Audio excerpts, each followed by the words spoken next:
Som jediná žena na Slovensku a v Čechách a možno aj na svete, ktorá sa pri hypotyreóze a Hashimotovej chorobe zbavila liečby hormónmi štítnej žľazy po 10 rokoch užívania a popri tom som schudla 10 kg. A čo je dobré, ty môžeš urobiť to isté. Povedzme si ale na začiatok to najdôležitejšie.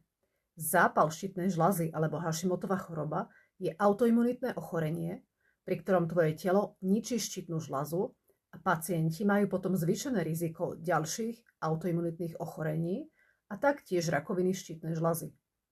Preto sa zápalu potrebuješ zbaviť a to čo najskôr.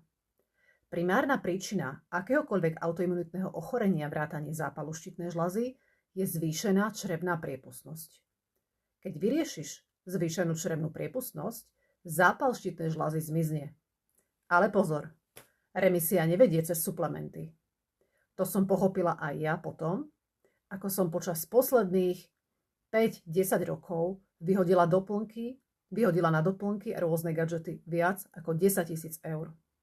Riešenie som hľadala roky, dokonca u viacerých funkčných lekárov, lebo bežní endokrinológovia, bežní lekári a imunológovia to vôbec neriešili.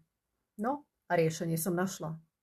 Ide primárne o zmenu životného štýlu, najmä svetelnú a spánkovú hygienu, optimalizáciu stravy a nervového systému aj vďaka signálom z prostredia.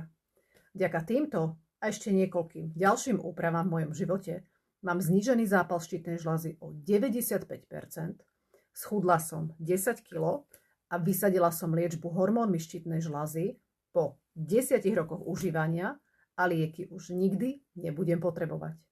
Ak chceš vedieť, ako sa mi to podarilo, prečítaj si popisok.